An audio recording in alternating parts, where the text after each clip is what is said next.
خواجہ نیازی کہتے ہیں کہ اب تک تو یہی سنتے آئے تھے کہ جنگیں ہمیشہ زن، زر اور زمین کی خاطر ہی لڑی جاتی ہیں، لیکن تاریخ کے اوراق میں ایک ایسے حکمران کا بھی ذکر ملتا ہے جس نے زیادہ تر جنگیں اچھی نسل کے گھوڑے کے حصول کے لیے لڑی۔ برصغیر کے اس حکمران کو اس روئے زمین پر جہاں بھی کسی اعلیٰ نسل کے نایاب گھوڑے یا گھوڑی کا پتہ چلتا، یہ اسے ہر قیمت پر لینے کا پیغام بھجواتا۔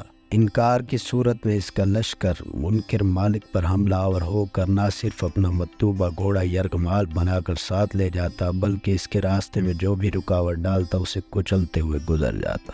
مہاراجہ کو گھوڑوں کا گرو بھی کہا جاتا تھا۔ کہتے ایک دفعہ ایک انتہائی بیش قیمت انمول گھوڑی کسی سربراہ ریاست نے انہیں بھجوائی جو مغرور، اڑیل اور اس قدر اتری تھی کہ دربار کے تمام خدمت گزار تھک گئے، لیکن گھوڑی نے انہیں قریب نہ آنے دیا۔ مہاراجہ تک اطلاع پہنچی تو آہستہ سے قریب جا کر انہوں نے پیار سے اس کی کمر پر ہاتھ پھیرا، پھر اس کے کان میں نہ جانے کیا کہا کہ گھوڑی نے مہاراجہ کے سامنے ہتھیار ڈال دیے۔ گھوڑوں سے ان کے پیار کا یہ عالم تھا کہ ایک بار ان کے بیٹے نے ان کی ایک پسندیدہ اور لاڈلی گھوڑی پر بغیر اجازت سواری کر ڈالی، جس کے پاداش میں انہوں نے فی الفور اپنے اس بیٹے کو جائیداد سے عاق کر دیا۔ وہ تو بھلا ہو ان کے خاص دوست کا جس نے اس مسئلے کے اندر مداخلت کی اور ہنستے ہوئے کہا، ہاں بالکل، اس بچے کی سزا تو یہی بنتی ہے۔ وہ کیا سمجھتا تھا کہ اس کے باپ کا مال ہے؟ کہتے ہیں یہ اپنے اس دوست کے اس بے ساختہ جملے سے اس قدر محظوظ ہوئے کہ کہہ کر لگا کر ہنس دی اور اپنے بیٹے کو معاف کر دیا۔